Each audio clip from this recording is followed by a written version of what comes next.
Okay, तो let's start with the complex number. तो इसके पहले हमने जो टॉपिक पढ़ा था क्वाड्रेटिक, उसी का ये पार्ट है, ठीक है। और काफी इंपॉर्टेंट चैप्टर है, यूज भी काफी होता है। और इससे अगेन अगर मीडियम इजी लेवल का क्वेश्चन, जनरली चांसेस ये है कि 80% चांसेस कि इस चैप्टर से मीडियम इजी लेवल का क्वेश्चन आए। और बेसिक थ्योरी और ये इलस्ट्रेशन भी अगर आपने ढंग से कर लिए और तरीका समझ लिया क्वेश्चन को अप्रोच करने का, तो इस चैप्टर का वो क्वेश्चन होना 90% चांसेस है, ठीक है। मतलब इसके आप 4 नंबर या फिर अगर 2 क्वेश्चन आए तो 8 नंबर आराम से गेन कर, लेकिन एक क्वेश्चन तो इसका 4 नंबर का आना ही है, ठीक है। चलो, तो अभी अपन ने लास्ट क्लास में, लास्ट चैप्टर में अपन ने क्वाड्रेटिक के बारे में पढ़ा था। वहां पे हमने देखा था कोई भी क्वाड्रेटिक इक्वेशन, उसके जो रूट्स होते हैं, अगर वो इसका डिस्क्रिमिनेंट लेस देन 0 है तो रूट्स मेरे इमेजिनरी होते हैं। इमेजिनरी मतलब जो रियल नंबर पे एग्जिस्ट नहीं करते हैं। For example equation of the type x² + 4 = 0। मान लो एक इक्वेशन मैंने ये कंसीडर करी, x² + 4 = 0। अब मैं अगर आपको ये पूछूं कि x की बताओ कौन सी वैल्यू इस इक्वेशन को सेटिस्फाई करेगी, बताओ क्या कोई x की एनी रियल वैल्यू है जो इसको सेटिस्फाई करे? नो सर, है ना, क्योंकि किसी भी कोई भी नंबर होगा, उसका नंबर का स्क्वायर करने में पॉजिटिव नंबर आएगा। पॉजिटिव नंबर को अगर मैं 4 में ऐड करूंगा तो आंसर कभी भी 0 नहीं आ सकता। तो कोई x की कोई रियल वैल्यू इसको सेटिस्फाई नहीं करेगी, x की कोई रियल वैल्यू इसको सेटिस्फाई नहीं करेगी, राइट, ठीक है। Yes sir. ओके, तो ये बेसिकली अब हुआ क्या ना, ऐसा नहीं कि कॉम्प्लेक्स नंबर से मैथ्स के लिए पढ़ना जरूरी था। केमिस्ट्री फिजिक्स में भी जब हम बड़े बड़े डेरिवेशंस कर रहे थे, इक्वेशंस को डिराइव कर रहे थे, कोई भी कॉन्सेप्ट के बारे में एनालिसिस कर रहे थे, तो बहुत सी बार इक्वेशंस ऐसी आ रही थी जिनके रियल सॉल्यूशन नहीं आ पा रहे थे। लेकिन कहीं ना कहीं उनका सॉल्यूशन निकालना इसलिए जरूरी था क्योंकि मुझे रिजल्ट का इंटरप्रिटेशन करना था। भले वो सॉल्यूशन इमेजिनरी हो, रियल वर्ल्ड में एग्जिस्ट ना करे, लेकिन फिर भी उसका सॉल्यूशन निकालना इसलिए जरूरी था क्योंकि ताकि हम उसका एनालिसिस प्रॉपर वे में कर पाए। इसलिए कॉम्प्लेक्स नंबर को डिफाइन करना बहुत जरूरी हो गया कि कहीं ना कहीं इसका सॉल्यूशन, मुझे आगे बढ़ना है तो इसका कुछ ना कुछ सॉल्यूशन लिखना ही पड़ेगा, भले कैसे भी लिखो, ठीक है। तो उन्होंने बोला okay let us define this. तो उन्होंने बोला लेट, यहाँ पे x² = -4 आ रहा है, स्क्वायर उधर जाके रूट होता है, ये तो मुझे पता ही है, स्क्वायर उधर जाके रूट हो जाएगा और आगे लगेगा प्लस और माइनस। क्वाड्रेटिक के 2 रूट्स आने चाहिए थे इसके, ठीक है। अब यहाँ से बेसिकली यहाँ पे जो 2 रूट आए हैं, एक आया बेसिकली यहाँ पे अगर इसको देखो +- √-4 +- तो ये जो क्वांटिटी है ये रियल नंबर में तो एग्जिस्ट नहीं करती, तो फिर इसको अपन ने इमेजिनरी बोला। और उसको भी और आगे प्रॉपर वे में लिखने के लिए उन्होंने क्या करा कि हर बार आपके पास एक नेगेटिव रूट के अंदर नंबर आ रहा है, तो उस नेगेटिव रूट के अंदर नंबर को अपन अलग कर लेते हैं और इन दोनों रूट्स को अगर मैं अलग अलग कर लूं, √4 × √(-1), ठीक है, तो ये क्वांटिटी आपकी हर कैलकुलेशन में आएगी। तो इस क्वांटिटी को उन्होंने एक नया नाम दे दिया, नया रिप्रेजेंटेशन दे दिया, आयोटा। क्या नाम दे दिया? आयोटा। तो इस तरह से आपका आंसर इसका कितना आ जाएगा, +-2 आयोटा। मतलब इस क्वाड्रेटिक का जो सॉल्यूशन आएगा वो आएगा x = 2 आयोटा और x = -2 आयोटा।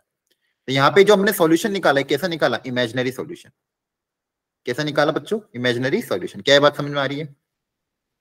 यस सर, ठीक है। और अपन ने अगर कॉम्प्लेक्स नंबर की बात करूं तो अब कॉम्प्लेक्स नंबर मेरा एज ए यूनिवर्सल सेट काम करेगा। कॉम्प्लेक्स नंबर एज ए मेरा यूनिवर्सल सेट काम करेगा। अब उसी के अंदर सारी चीज आ जाएगी, ठीक है। अब इसी के अंदर मेरे पास इमेजिनरी नंबर आ जाएंगे, इसी के अंदर मेरे रियल नंबर आ जाएंगे, ठीक है। बेसिकली ये अब ये मेरा complex number as a universal set है, उसके अंदर प्योरली इमेजिनरी, प्योरली रियल, ये सारे नंबर अब इसी के अंदर आ जाएंगे, ठीक है। तो अगर मैं आपको बोलूं कि भाई जो भी कॉम्प्लेक्स नंबर है उसके अंदर ही सब आके, मतलब ये एज ए यूनिवर्सल सेट काम करेगा और ये इसके सारे क्या हो गए, सबसेट हो गए। ये इसके सारे क्या हो जाएंगे, सबसेट हो जाएंगे।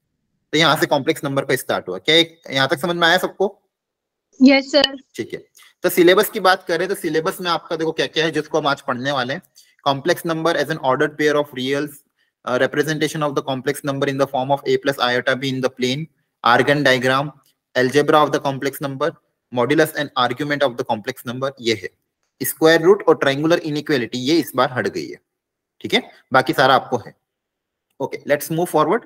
तो जैसा कि मैंने आपको बताया कि भाई इस तरह से कॉम्प्लेक्स नंबर को हमने डिफाइन किया। तो कॉम्प्लेक्स नंबर को स्टैंडर्ड फॉर्म में इस तरह से डिफाइन किया गया कि z any number of the form a plus iota b is my complex number. Any number of the form a plus iota b is my complex number, जहां पे ये जो a और b है this belongs to real number, ठीक है। और यहाँ पे जो a है वो इस कॉम्प्लेक्स का रियल पार्ट है, इस कॉम्प्लेक्स नंबर का क्या है, रियल पार्ट। और जो b है वो इस कॉम्प्लेक्स नंबर का क्या है, इमेजिनरी पार्ट। ये सबको पता है? बोलो।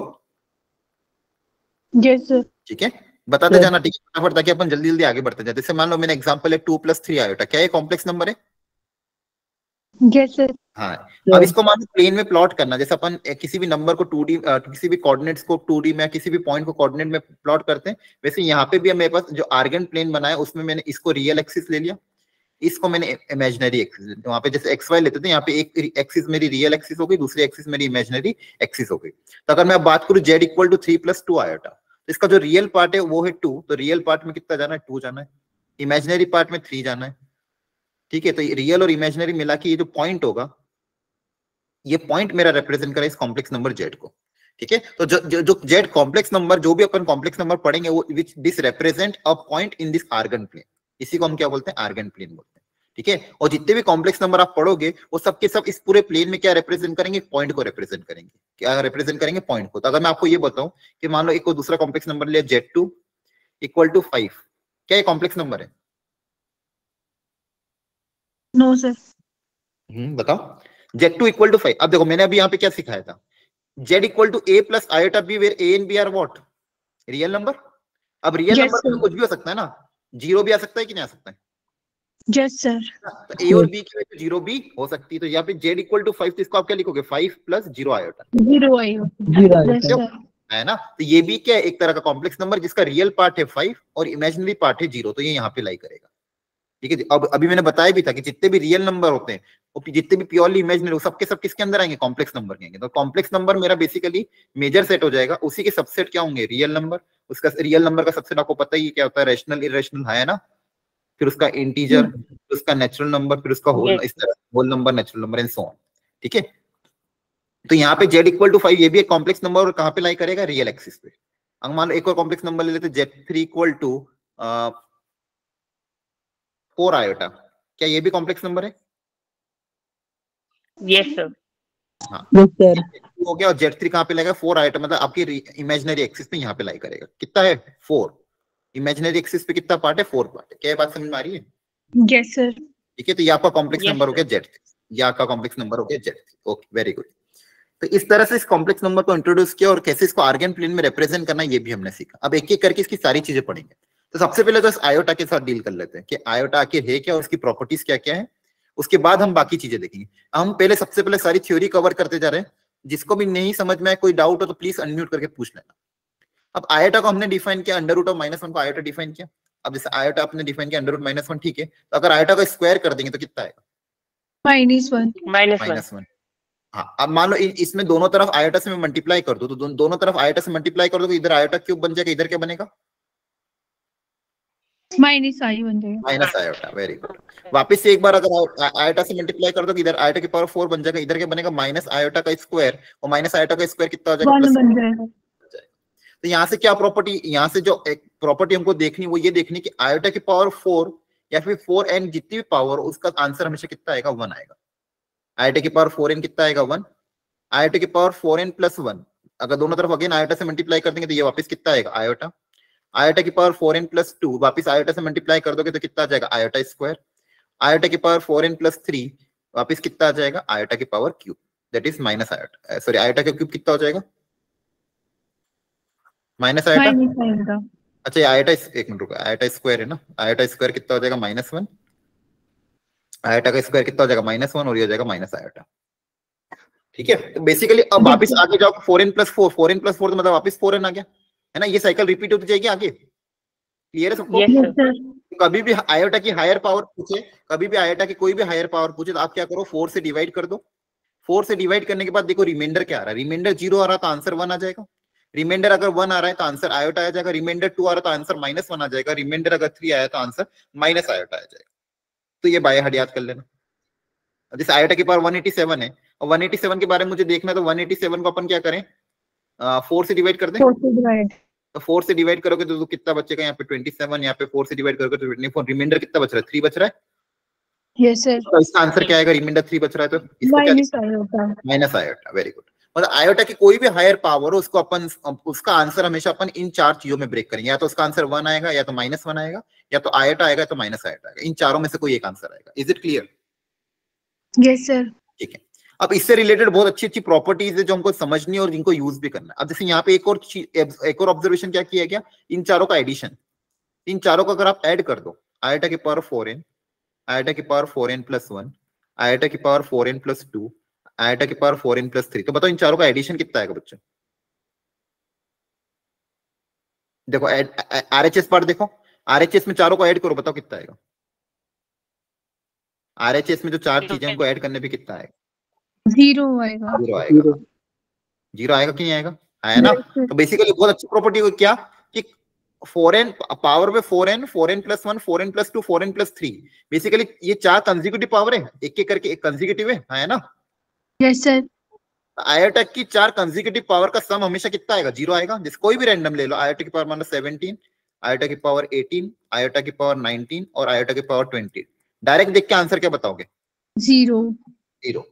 क्यों? चार कंसेक्यूटिव पावर कैसी भी हो, उनके आयोटा की चार कंसेक्यूटिव पावर का सम हमेशा कितना आएगा? 0। क्यों 0 आ रहा समझ में आ रहा है ना? आज इनको सबको ऐड Yes, करोगे तो sir. 0 आएगा।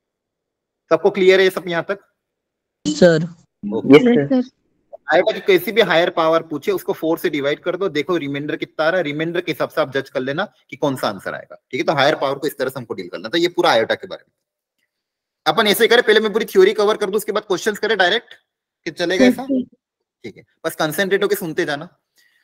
इसके बाद जो अगला बेसिक कंसेप्ट है, ये तो आयोटा के बारे में हमने देख लिया कि आयोटा के बारे में क्या होता है। इसके बाद अगला बेसिक कंसेप्ट है algebra of the complex number. Algebra of complex number में हमको ये देखना कि कैसे दो कॉम्प्लेक्स नंबर को ऐड करें, कैसे सब्सट्रैक्ट करें, कैसे मल्टीप्लाई करें, कैसे डिवाइड करें। आई थिंक ये सबको पता ही होगा। एक फटाफट एग्जांपल है, Z1 = 3 + 4 आयोटा, Z2 = मान लो है 5 + 7 आयोटा। तो बताओ Z1 + Z2 कैसे करेंगे ऐड कैसे करें? 8 + 7 आयोटा। हाँ, ऐड कैसे करते हैं? और रियल पार्ट को रियल पार्ट के साथ और इमेजिनरी पार्ट को इमेजिनरी पार्ट के साथ, है ना? Yes, sir. सब्सट्रैक्ट कैसे करोगे? वैसे रियल पार्ट को रियल के साथ इमेजिनरी रियल का रियल के साथ, इमेजिनरी का इमेजिनरी के साथ। तो देखो फर्स्ट का आंसर, रियल रियल आपस में ऐड हो जाएंगे तो 8 हो जाएगा, और इमेजिनरी इमेजिनरी आपस 7 + 4 कितना आ जाएगा? 11 आएगा। 11 सब्सट्रैक्शन करेंगे तो 3 - 5 हो जाएगा -2, 4 - 7 हो जाएगा -3 आयोटा। क्लियर है? Yes, sir. ठीक है, अब प्रोडक्ट करें। अगर प्रोडक्ट करोगे आप तो 3 + 4 आयोटा का प्रोडक्ट अगर करें 5 + 7 आयोटा के साथ, तो प्रोडक्ट कितना आ जाएगा? ये देखो ध्यान से, ये प्रोडक्ट देखो यहाँ पे। इसका मल्टीप्लाई कैसे करोगे? ब्रैकेट्स को जैसे मल्टीप्लाई करते हो एक एक करके, पहले 3 को मल्टीप्लाई कर दोगे, फिर 4 आयोटा का मल्टीप्लाई कर देना। क्या बात समझ में आ रही है सबको? Yes, बोलो। sir. Yes sir. ठीक है, और डिवाइड करना मतलब इन दोनों को अगर डिवाइड करके टाइम लिखना तो इसको ऊपर और नीचे नीचे। तो डिवाइड में क्या तरीका अपनाओगे? क्या तरीका अपनाते थे आप लोग? 5 - 7 हाँ, आयोटा से ऊपर नीचे वेरी डिवाइड गुड। रैशनलाइज करते थे, मतलब एक तरह का रैशनलाइजेशन जैसा करते थे। अगर नीचे कि नेगेटिव आयोटा से ऊपर नीचे मल्टीप्लाई डिवाइड, है ना? नीचे 5 + 7 आयोटा से करोगे, 5 - 7 आयोटा से मल्टीप्लाई करोगे, 5 - 7 आयोटा से डिवाइड करोगे। इससे फायदा क्या हो जाएगा? नीचे आपके पास a + b × a - b, तो a² - b² का टर्म क्रिएट हो जाएगा, मतलब नीचे एक रियल नंबर बन जाएगा, और ऊपर दो का प्रोडक्ट आपस में ब्रैकेट में आप कर सकते हो, जैसा कि अभी अपन ऊपर सीखा। क्या बात समझ में आ रही है? Yes Yes, sir. sir. और ऊपर एक कॉम्प्लेक्स नंबर आपका क्रिएट हो जाएगा। कभी भी डिवाइड, कभी भी एक चीज हमेशा ध्यान रखना, जैसे अपन रियल नंबर में पढ़ते थे कि इररेशनल नंबर को अपन कभी भी डिनोमिनेटर में नहीं रखते, वैसे कॉम्प्लेक्स नंबर को भी अपन डिनोमिनेटर में नहीं रखते। तो कभी भी इरेशनल नंबर आता तो अपन क्या करते थे? उसी से उसका रैशनलाइजेशन करके नीचे रियल नंबर बनाते थे। सेम अगर कॉम्प्लेक्स नंबर में भी नीचे अगर इमेजिनरी नंबर आ रहा था, आप रैशनलाइज करके उसको इमेजिनरी पार्ट को नीचे से हटा दोगे। बोलो, ये चार चीजें समझ में आई क्या? Yes, sir. Yes sir. ये था आपका अलजेब्रा। बेसिक कुछ चीज नहीं, दो काम की होगी इसमें, ऑफ कोर्स मैं टाइम दूंगा, लेकिन ये बेसिक चीजें इसको हम फटाफट आके डील करके आगे निपटाते हैं। यहाँ पे एक प्रॉपर्टी अपन ने ये देखी कि जब मैं रैशनलाइजेशन कर रहा था तो नीचे मेरे पास था एक, अगर मान लो a + आयोटा b है, a + आयोटा b को a - आयोटा b के साथ मल्टीप्लाई कर रहे थे, तो क्या बन रहा था? a² Square minus iota b square. हाँ, a² - आयोटा b का whole square, a² + b²। Yes, sir. और ये कितना बन जाएगा? Basically finally a² + b²। Clear है? तो इसको याद रख लेना। Yes, sir. एक कॉम्प्लेक्स नंबर और उसके बेसिकली इसको क्या बोलते हैं? इसका कॉन्जुगेट बोलते हैं। इसका एक तरह का क्या बोलते हैं? कॉन्जुगेट। आगे जाके पढ़ेंगे तो इनको आपस में प्रोडक्ट करने पे हमारे पास क्या आएगा? a² + b² आएगा। ये कॉन्सेप्ट हो गया। अब नेक्स्ट कॉन्सेप्ट है आपका equality of complex number. Equality of complex number कि दो कॉम्प्लेक्स नंबर को इक्वल हम कब बोलेंगे? ठीक है, अब दो कॉम्प्लेक्स नंबर को इक्वल हम कब बोलेंगे? फॉर एग्जांपल अगर मैं एग्जांपल लूं x + आयोटा y, ये कॉम्प्लेक्स नंबर = 7 + 8 आयोटा। बोला गया अगर ये दो कॉम्प्लेक्स नंबर इक्वल है, तो अगर इक्वल है तो x की वैल्यू क्या होगी, y की वैल्यू क्या होगी? x7 by 8. by 8। सिंपल है। Very good. क्या कॉन्सेप्ट Yes, भाई? sir. अगर दो कॉम्प्लेक्स नंबर इक्वल है तो इक्वल कब बोलेंगे? जब उसका रियल पार्ट दूसरे वाले के रियल पार्ट के बराबर हो और इमेजिनरी पार्ट आपस में क्या हो, बराबर, तभी मैं दो कॉम्प्लेक्स नंबर को क्या बोलूंगा, equal. Clear? Yes, sir. Yes, sir. तो ये आपका हो गया algebra of the complex number, जिसमें एडिशन, सब्ट्रैक्शन, मल्टीप्लिकेशन, डिविजन देख लिया, आयोटा के बारे में हमने देख लिया।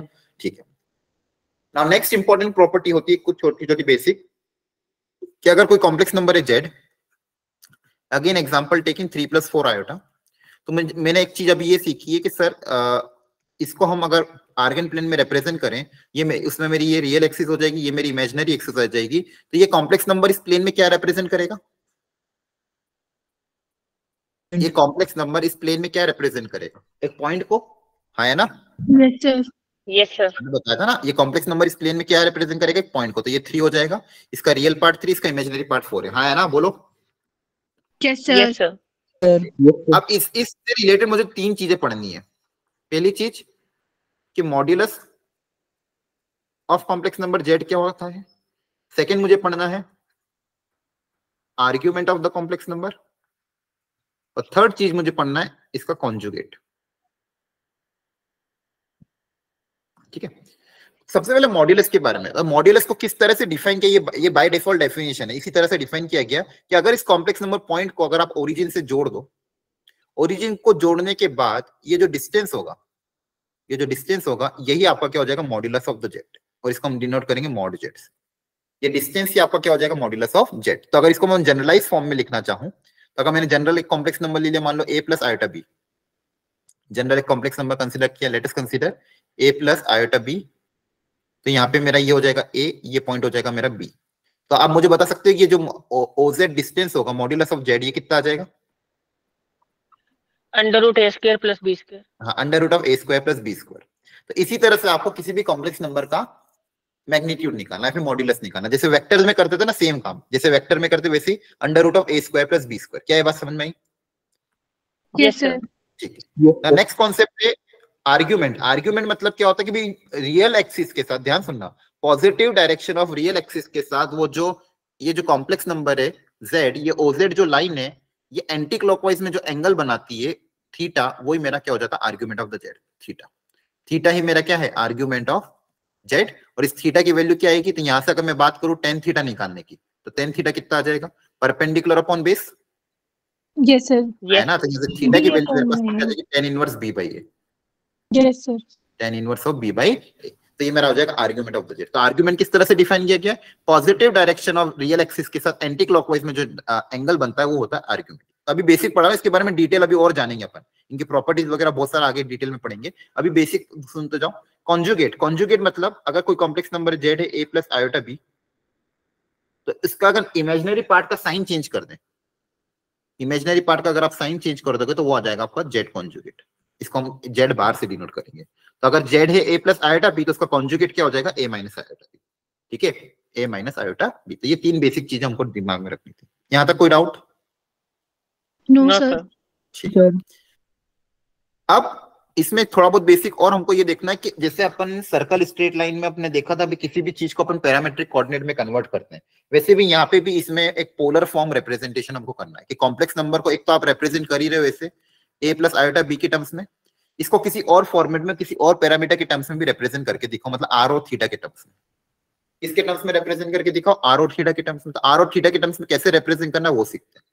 अगेन ये मान लो मेरी रियल एक्सिस है, ये मेरी इमेजिनरी एक्सिस है, यहाँ पे कॉम्प्लेक्स नंबर है z = a + iota b, this will represent a point in this complex plane. ये मेरा हो जाएगा z यहाँ पे, जहां पे ये हो जाएगा a, ये हो जाएगा b। तो ये मेरा नॉर्मल फॉर्म है a + आयोटा b।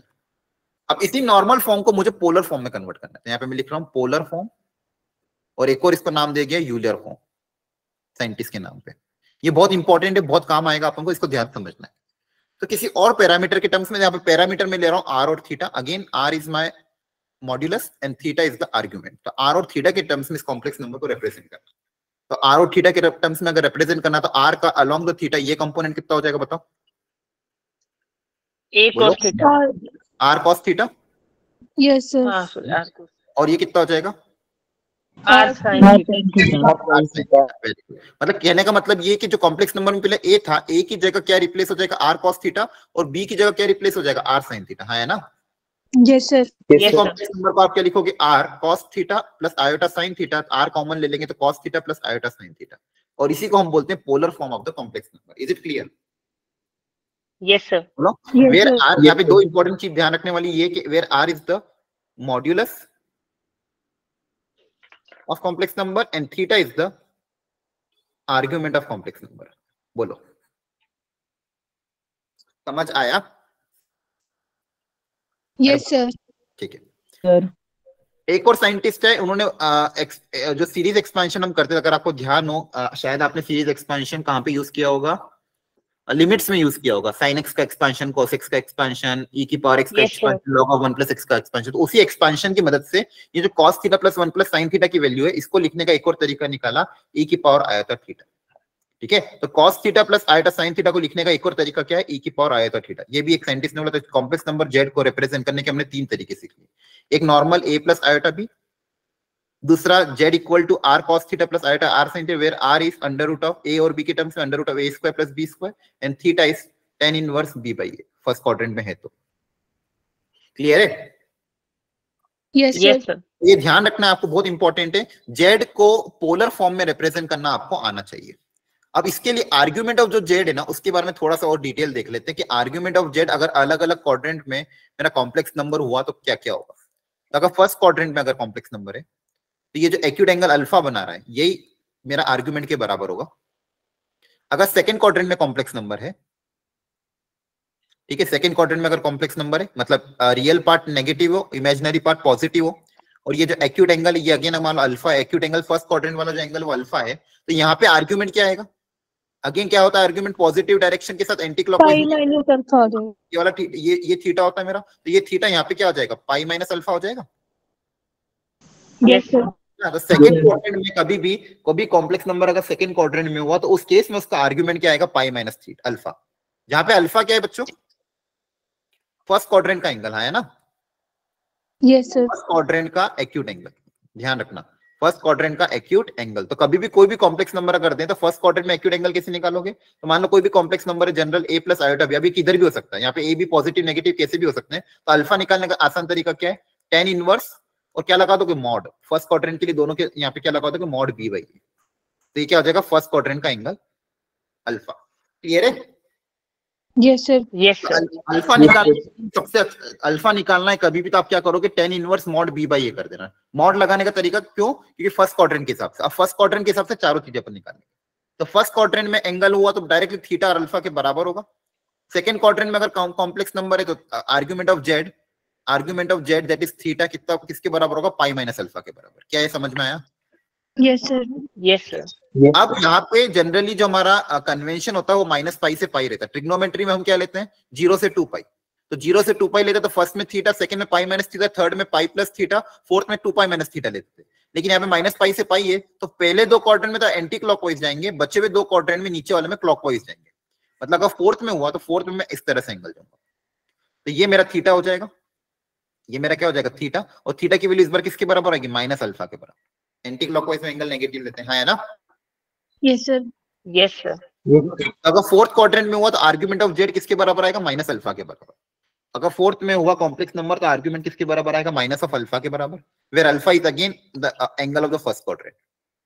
अब मान लो आपका इसमें आ गया थर्ड क्वाड्रेंट में, तो थर्ड क्वाड्रेंट में अगेन एंटी क्लॉकवाइज जाओगे, एंटी क्लॉकवाइज जो थीटा नापोगे तो अगेन यहाँ पे जो थीटा आएगा वो आ जाएगा माइनस पाई प्लस अल्फा, मतलब ऊपर वाले का जस्ट नेगेटिव, ऊपर वाला पाई माइनस अल्फा, इसका नेगेटिव क्या हो जाएगा, माइनस पाई प्लस अल्फा। यहाँ पे अल्फा, इसका नेगेटिव क्या हो जाएगा, माइनस अल्फा। ये थर्ड क्वाड्रेंट का एंगल, और ये आपका हो गया फोर्थ क्वाड्रेंट का एंगल। क्या है, चारों समझ में आए? Yes, sir. Yes, sir. वापिस में जो एक बार बता दो कि अगर मान लो फर्स्ट कोई कॉम्प्लेक्स नंबर है z a plus iota b, तो फर्स्ट क्वाड्रेंट का एक्यूट एंगल आपका हो जाएगा tan इनवर्स, क्या होगा बताओ, बी बाई और b बाई tan इनवर्स, बोलो क्या होगा, बोलो। Tan inverse mod B upon A. हाँ, tan इनवर्स मॉड b। देखो मैं भी एनर्जी के साथ पढ़ा रहा हूँ, मेरी ऑलरेडी कंटिन्यूस क्लासेस चल रही, तो आप लोग भी रिस्पॉन्स करो, ठीक है? तो फर्स्ट क्वाड्रेंट का एंगल कितना हो जाएगा, tan inverse mod b by. ये रियल एक्सिस, ये मेरी imaginary axis. Argument of the Z मेरा थीटा के टर्म्स में डिनोट करूंगा, argument of the complex number Z किसके टर्म्स में डिनोट करेंगे, थीटा। तो ये मेरा फर्स्ट क्वाड्रेंट, ये सेकंड क्वाड्रेंट, ये थर्ड और ये फोर्थ। तो फर्स्ट क्वाड्रेंट में थीटा किसके बराबर होगा? अल्फा सेकंड क्वाड्रेंट का थीटा बताओ क्या होगा? Pi minus alpha very good. Fourth quadrant में थीटा क्या होगा? माइनस थर्ड क्वाड्रेंट में थीटा कितना होगा? Minus pi plus alpha. क्या चारों याद रख लोगे?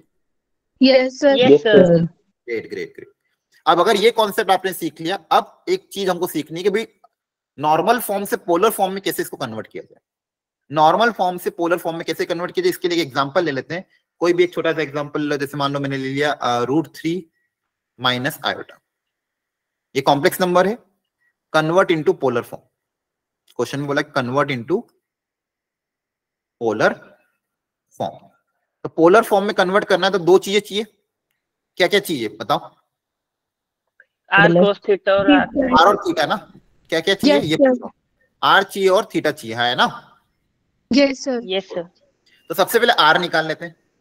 तो बताओ आर क्या होगा फॉर्मूला? सर √3 स्क्वायर प्लस में -1 का √a² + b²। Yes sir. Yes क्या ये सर। सबको समझ? इसमें किसी को डाउट है तो प्लीज पूछ लो, एनीवन।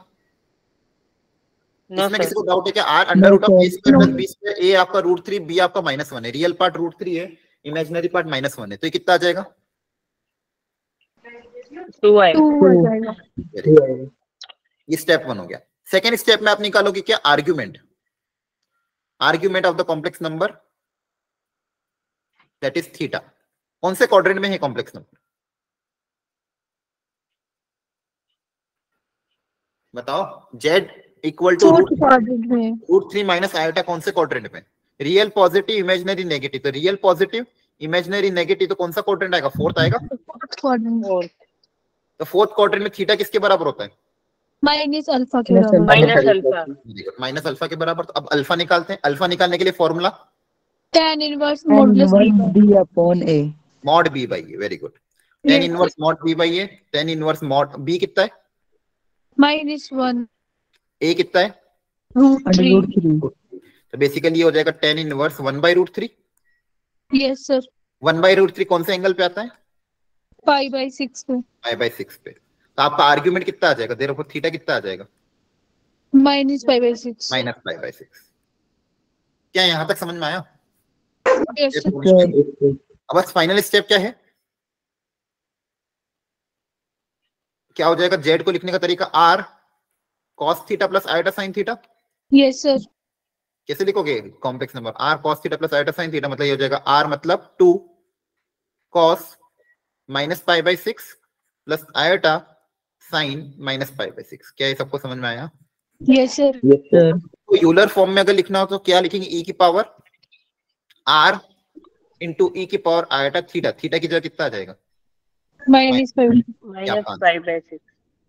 सबको समझ में आया कैसे किया मैंने? Yes sir. Yes sir.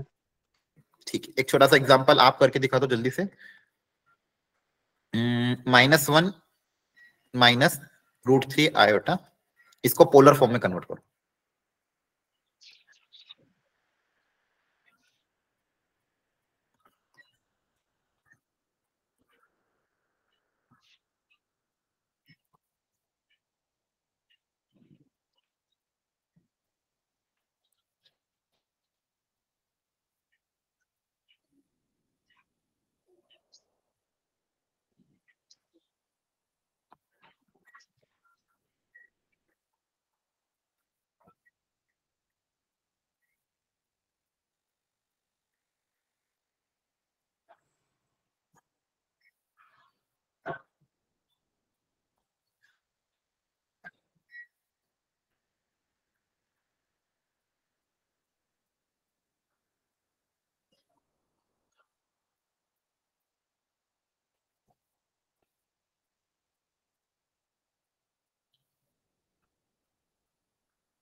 Sir हो गया।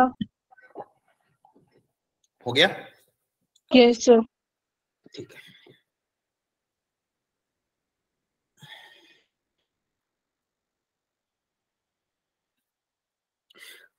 Okay, let us solve. फटाफट देख लेना अपना अपना कैलकुलेशन। सबसे पहले आपने r निकाल लिया होगा। Yes r sir. आएगा √a² + b², तो ये हो जाएगा 2। फिर आपने निकाल लिया होगा alpha, tan inverse mod b by a, तो आएगा tan इनवर्स √3 मतलब पाई बाई 3, 60 डिग्री, हाँ है ना? Yes sir. Very good. अब कॉम्प्लेक्स नंबर कौन से क्वाड्रेंट में? थर्ड क्वाड्रेंट में। थर्ड में। और थर्ड क्वाड्रेंट में आर्ग्यूमेंट कितना होता है? -5 प्लस थीटा। -5 प्लस अल्फा, है ना? Yes sir. तो हो जाएगा -5 प्लस अल्फा, अल्फा मतलब पाई बाई 3, तो कितना आ जाएगा? -2 पाई बाई 3। आसान है ना, समझ में आ रहा है सबको? Yes sir. इसको पोलर फॉर्म में कन्वर्ट कर देंगे। पोलर फॉर्म में फॉर्मूला क्या होता है? r cos theta plus iota sine theta, और यहाँ पे बस रिप्लेस कर देंगे r की जगह 2 cos of -2 pi by 3 plus iota sign -2 pi by 3, हाँ है ना? Yes sir. इसको लिख सकते हैं ट्वाइस ऑफ e की पावर आयोटा -2 पाई बाई 3। ये दोनों आंसर आया समझ में? Yes sir. बहुत बढ़िया बच्चे। तो ये कुछ बेसिक कंसेप्ट थे जो हमने अच्छे से सीखे, ठीक है? यहाँ तक कोई दिक्कत है किसी को? No sir. No sir. देखो अपने सिलेबस में क्या कहता है? Complex number ordered pair representation in the form of a plus iota b in the plane. Algebra हमने देख लिया। अब मॉडुलस और आर्ग्यूमेंट का बेसिक देखा है, इसकी थोड़ी प्रॉपर्टीज और हमको देखनी होगी, ठीक है? उसके पहले चलिए कुछ क्वेश्चन हम ट्राई कर लेते हैं। जैसे यहाँ पे एक पॉलिनोमियल इक्वेशन का आंसर निकालना है। आपके पास एक क्या दिया हुआ? z equal to 4 plus iota √7, एक z कॉम्प्लेक्स नंबर को दे दिया है रैंडम, और पूछा find the value of z³ -4z² -9z + 91। इसको करने का तरीका क्या होगा आपके हिसाब से?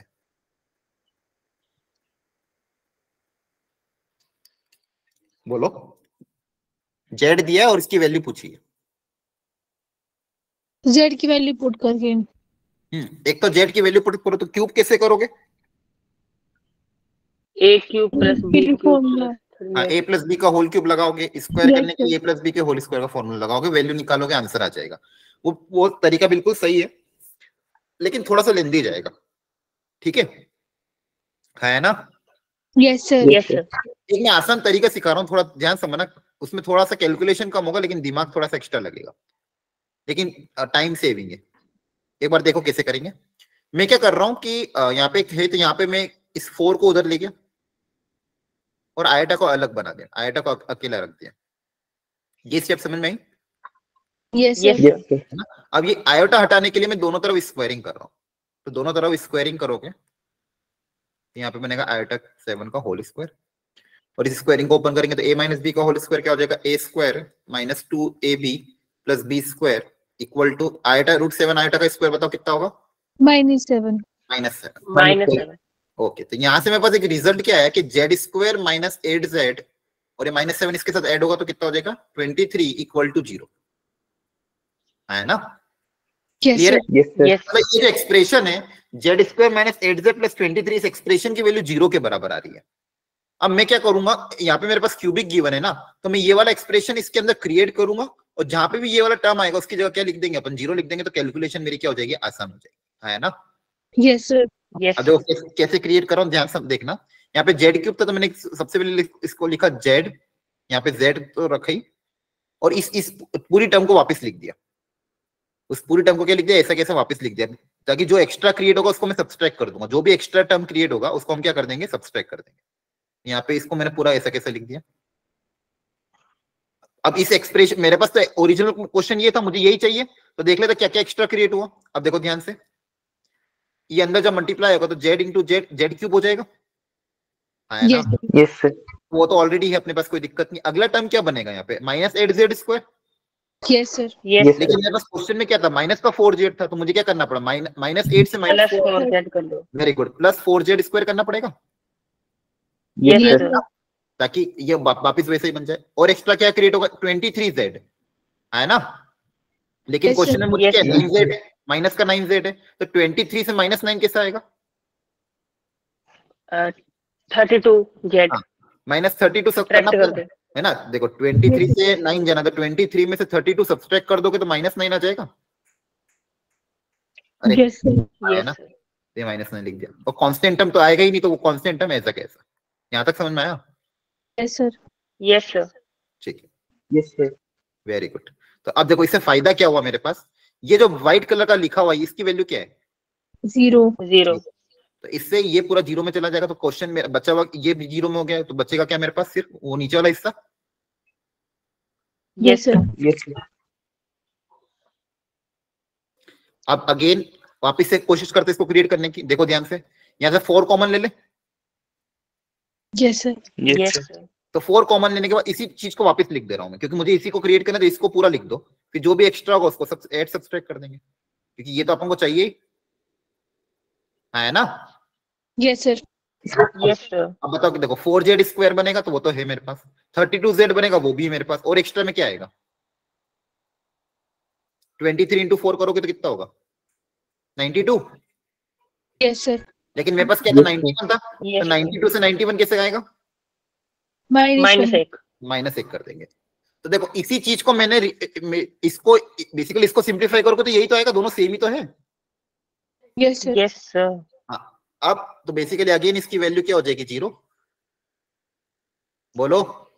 Yes sir. यस तो सर। फाइनल कितना है मेरा? -1। -1। देखो ये जो करा अपने तरीका, इससे आपका बहुत टाइम सेव हो गया। अभी मेरे को समझाने में टाइम लगा, लेकिन जब आप खुद से कैलकुलेशन करोगे तो बहुत इजीली हो जाएगा। और आपका फाइनल आंसर कितना आ रहा है? -1 आ रहा है। क्या ये बात समझ में आ रही है? Yes sir. Yes sir. सबको पक्का समझ में आया कैसे किया है?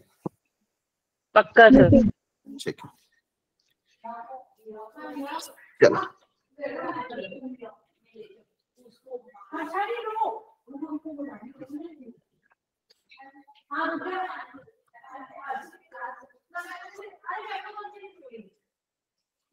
अब यहाँ पे देखो अगेन क्या दिया हुआ है? Iota plus 2 iota square 3 iota cube up to 100 terms. तो फर्स्ट टर्म ये, सेकंड टर्म ये, थर्ड टर्म ये, 100 टर्म क्या हो जाएगी? 100 आयोटा के पावर 100 है ना? Yes sir. Yes sir. अब इसका मुझे सम पूछा है। अगर आपने कभी पहले ऐसा देखा हो तो शायद आपने, जो अपन सीक्वेंस एंड सीरीज में सीरीज वाले क्वेश्चन करते थे ना, वहां पे ऐसी चीज आती थी, याद है किसी को? Yes sir. Sequence and series में जब हम वो चैप्टर पढ़ते थे, वहां पे जो सीरीज वाले क्वेश्चन आते थे, वहां पे इस तरह के क्वेश्चन आते थे। तो हम क्या करते थे, ध्यान समझना, एक minute.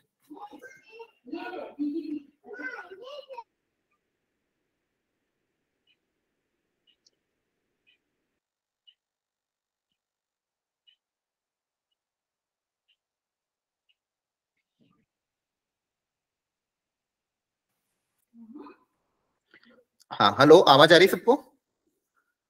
Yes sir. Yes sir. Yes अब सर। देखो ध्यान से, अब यहाँ पे दिक्कत क्या है कि मैंने जो प्रॉपर्टी पढ़ी थी, उस प्रॉपर्टी में मैंने ये सीखा था कि भाई अगर आयोटा की 4 कंसेक्यूटिव पावर आए तो उनका सम 0 होता है। लेकिन यहाँ पे दिक्कत ये आ रही है कि कोफिशिएंट भी है, और कोफिशिएंट भी फायदे वाले क्या है कि कंसेक्यूटिव है। कोफिशिएंट भी कैसे है? कंसेक्यूटिव है। तो इन कोफिशिएंट का मुझे अगर सम निकालना हो, अगर आपको थोड़ा ध्यान हो तो अपन जब एक जीपी पढ़ते थे, ये एक तरह की जीपी है क्या? नहीं, जीपी में पढ़ते याद आ रहा? नो जीपी सर, में नहीं है। बेसिकली नहीं, ये जीपी तो नहीं है, लेकिन जीपी में एक चीज हम पढ़ते थे, कॉमन रेशियो सेम होती थी। हाँ कॉमन रेशियो सेम होता था, वहां पे उसका जब डेरिवेशन करते थे। तो यहाँ पे भी देखो सीरीज वाला जो क्वेश्चन है, सीक्वेंस एंड सीरीज में, अगर मैं इसको आयोटा से मल्टीप्लाई करूं, ध्यान से देखना, इस पूरी इक्वेशन को आयोटा से मल्टीप्लाई करके आप लिखोगे तो पहला टर्म क्या बनेगा? Iota square. Yes sir. उसको मैं इसके नीचे लिख रहा हूँ। दूसरा टर्म क्या बनेगा? 2 आयोटा क्यूब। 2 iota cube. उसको इसके नीचे। अगला टर्म बनेगा 3 आयोटा की पावर 4, उसको आगे लिख देंगे, ऐसा जाता जाएगा। इसके पहला Yes, sir. टर्म जो रहेगा Yes, sir. 99 आयोटा की पावर 99, वो यहाँ पे आ जाएगा। और ये लास्ट वाला टर्म एक Yes, आगे sir. शिफ्ट हो जाएगा, 100 आयोटा की पावर 1, 100 आयोटा की पावर 101। है ना? मैंने क्या करा, सिंपली पूरी को आयोटा से मल्टीप्लाई करके एक शिफ्ट करके लिख दिया। इससे फायदा क्या होगा, जैसे इन दोनों को सब्सट्रैक्ट करेंगे तो इधर तो क्या बनेगा? s माइनस आयोटा s, और इधर क्या बनेगा? आयोटा। अब देखो इन दोनों का डिफरेंस बताओ कितना आएगा? 2 iota square minus iota square, iota square. इसका डिफरेंस कितना आएगा? Iota cube. इसका डिफरेंस कितना आएगा? आयोटा 3 आएगा। 4 आयोटा की पावर आयोटा की, यस सर। इसका डिफरेंस 100। आयोटा की पावर 100। कंसेक्यूटिव तो है, देखो 1 2 1 2 2 3 3 4 5 6 99 100 सब कंसेक्यूटिव तो बनेंगे। Yes sir. Yes sir. ये लास्ट वाला ऐसा कैसा सब्सट्रैक्शन है, तो इसका साइन चेंज हो जाएगा, तो ये हो जाएगा माइनस 100 आयोटा की पावर ये, हाँ है ना? Yes sir. Yes sir. आप देखो, तो ये कैलकुलेशन करने से बहुत फायदा क्या हो, आप देखो ये मुझे पता, इसका आयोटा की पावर 1 से लेके आयोटा की पावर 100 का सम, इसका सम कितना आएगा? बताओ। 0 आएगा। हाँ 0 आएगा। 4 4 के सारे पेयर कंप्लीट हो जाएंगे इसके अंदर, 4 4 4 के सारे पेयर बनेंगे, सब कंसेक्यूटिव, उन सबका सम 0 आएगा, यस सर। यस है ना? सर। आपको अभी बताया था कि कंसेक्यूटिव 4 4 के पेयर का सम 0 आता है, इसमें 4 4 के हर तरह के पेयर बन जाएंगे और सारे के सम कितना आ जाएगा? 0। और इधर क्या बचेगा? -100 आयोटा की पावर 101। अच्छा, आयोटा की पावर 101 को क्या लिखोगे? इसको 4 से आयोटा की पावर 4 से4n + 1। रिमाइंडर कितना आएगा? 1 आएगा। और Yes, रिमाइंडर sir. 1 मतलब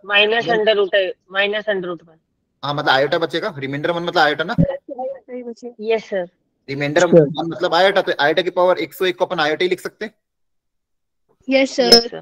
ठीक है, तो अब ये मल्टीप्लाई 1 एस निकालना था मुझे फाइनली, तो ये मल्टीप्लाई उधर जाके क्या हो जाएगा? डिवाइड। तो आपके पास आएगा 100 iota divided by 1 minus iota. Clear है? ये मल्टीप्लाई उधर जाके क्या हो जाएगा? -100 आयोटा तो नहीं होगा? हाँ, माइनस माइनस, ठीक है। अब ये डिनोमिनेटर में, तो डिनोमिनेटर में रखते ही नहीं, तो क्या करेंगे? रैशनलाइजेशन। रैशनलाइजेशन। तो 1 प्लस आयोटा से मल्टीप्लाई, 1 प्लस आयोटा से डिवाइड, नीचे बनेगा a² + b² दैट इज 2, और ऊपर ये दोनों मल्टीप्लाई हो जाएंगे अगर आपस में, तो माइनस कॉमन ले लो अगर, तो क्या क्या आएगा? 100 आयोटा माइनस 100 आयोटा स्क्वायर, है ना? Yes sir. Plus 100 iota square, ठीक है। 100 कॉमन ले लोगे तो यस सर। बाहर आपके पास क्या आ जाएगा? 50, ठीक है। और ये माइनस को अंदर भेज दोगे तो ये बन जाएगा 1 माइनस आयोटा। चेक कर लेना, क्लियर है? Yes sir.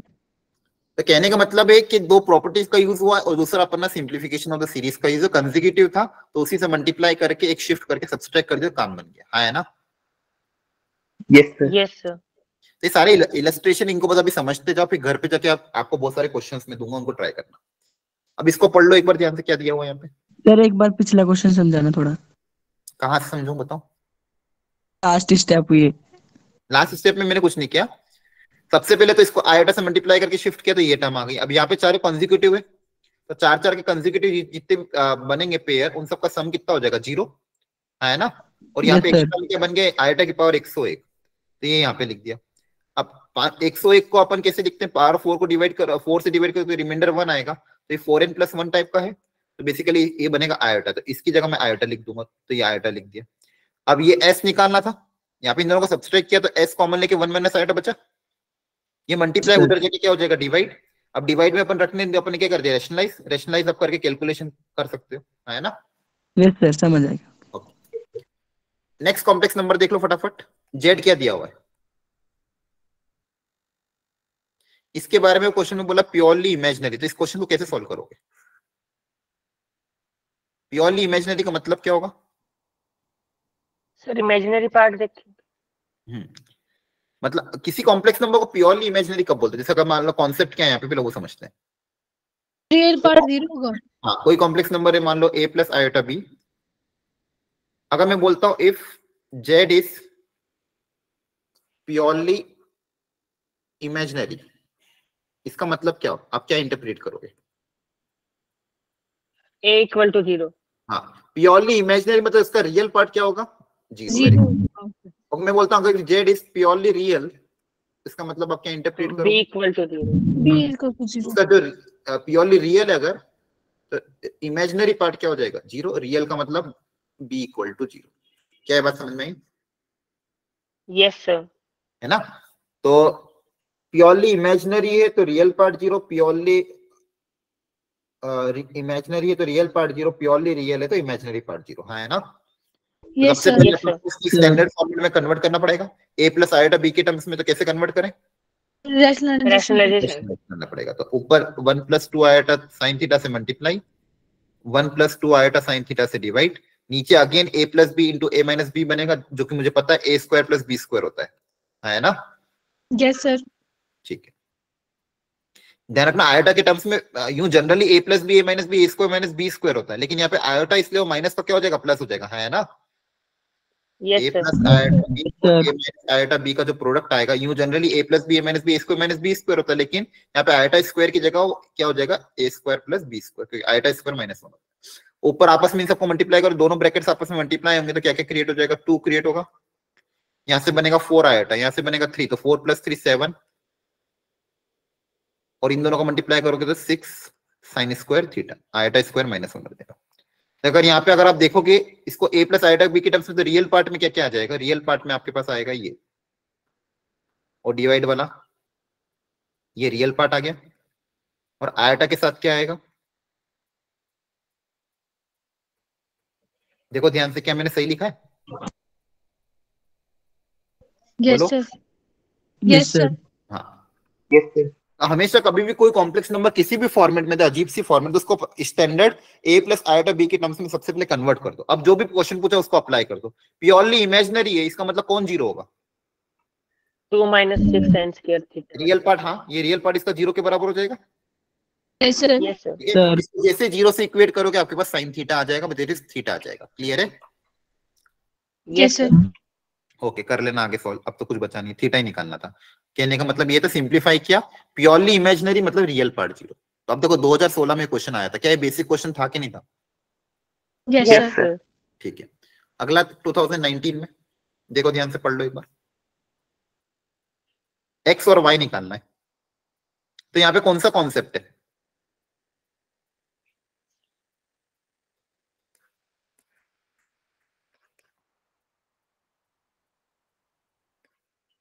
एक्स और वाई कैसे निकाला जाए?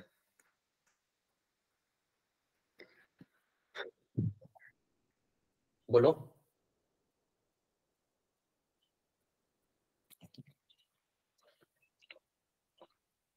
बोलो बोलो, टफ थोड़ी आसान है, जल्दी बताओ।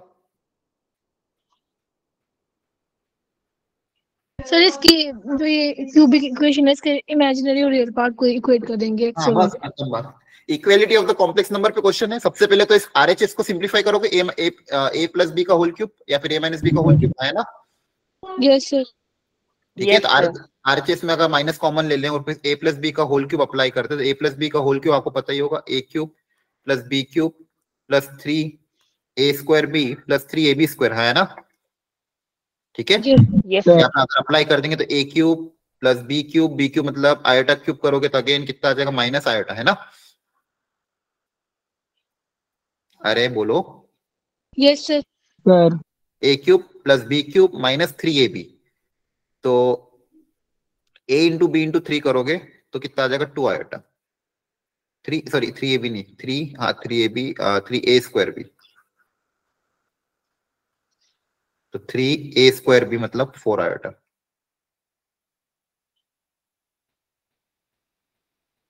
Plus 3 into a into b square मतलब -1/9।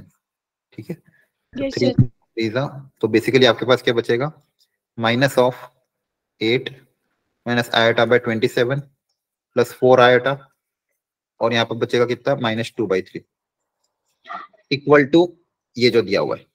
अब क्या करोगे, कंपैरिजन कर लोगे, 27 को उधर भेज दें यस सर, और बेसिकली कंपेयर कर लोगे equality of the complex number, real को रियल के साथ, इमेजिनरी को इमेजिनरी के साथ, एक्स और वाई आ जाएगा, है ना। कर Yes, लोगे sir. सॉल्व, कैलकुलेशन Yes, करना sir. है मुझे आप। ठीक है, सिंप्लीफाई कर लेना एलसीएम लेके, तो रियल पार्ट के बराबर होगा, इमेजिनरी पार्ट के बराबर होगा। Equality of the complex number simple concept apply करोगे, एक्स आ जाएगा वाई आ जाएगा, दोनों का डिफरेंस ले लेना।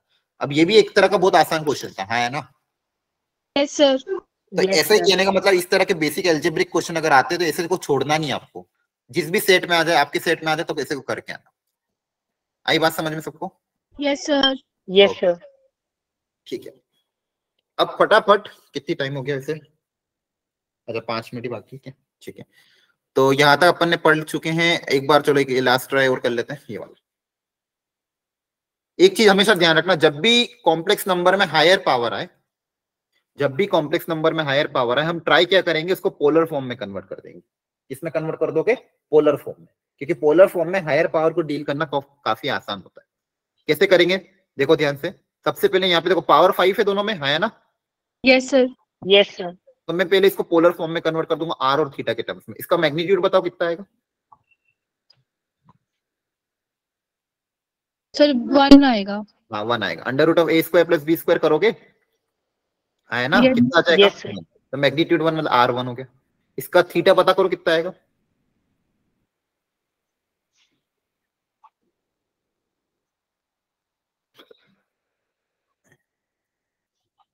सर π/6। π/6। tan थीटा निकालोगे मॉड b बाई ए करोगे तो 1/√3 आएगा। 1/√3 मतलब π/6 होगा, यस है ना? सर, π/6। Very good. तो इसको हम e की पावर आयोटा π/6 लिख सकते हैं। यस मतलब जो पहला ब्रैकेट का काम हो गया। अब सेकंड ब्रैकेट को ध्यान से देखो, कौन से क्वाड्रेंट में? सर 4th क्वाड्रेंट में। फोर्थ क्वाड्रेंट में। अगेन मैग्नीट्यूड तो वही रहेगा, यस सर। Yes. और आर्ग्यूमेंट कितना हो जाएगा? फोर्थ। यहाँ पे थीटा तो यहाँ पे माइनस थीटा, यस सर -π/6। -π/6, है ना? दोनों में इतना ही अंतर तो आएगा, बोलो। Yes sir. ठीक है, तो इसको क्या लिख देंगे? e की पावर आयोटा -π/6। यहाँ तक बात समझ में आई? Yes sir. सर अब देखो, एक तरीका तो क्या था, पावर 5 को ओपन करो, वो बहुत लेंदी जाता। पहले क्यूब निकालना पड़ता, फिर स्क्वायर निकालना पड़ता, फिर दोनों को आपस में मल्टीप्लाई करते पावर 5 आती, या फिर बाइनोमियल अप्लाई करते, है ना? या तो बाइनोमियल अप्लाई करते, बोलो। यस अरे बोलो। यस दूसरा तरीका क्या था कि Yes, आप इसको इस तरह से पोलर फॉर्म में कन्वर्ट करो। तो मेरा जो कॉम्प्लेक्स नंबर z हो गया, उसमें क्या गया? फर्स्ट वाला जो ब्रैकेट था वो था e की पावर आयोटा π/6 इसकी पावर 5, और सेकंड वाला ब्रैकेट हो गया e की पावर आयोटा -π/6 उसकी पावर 5। तो पावर आपस में मल्टीप्लाई हो जाएगी, यस सर। पावर आपस में क्या हो जाएगी? मल्टीप्लाई। तो हो जाएगा।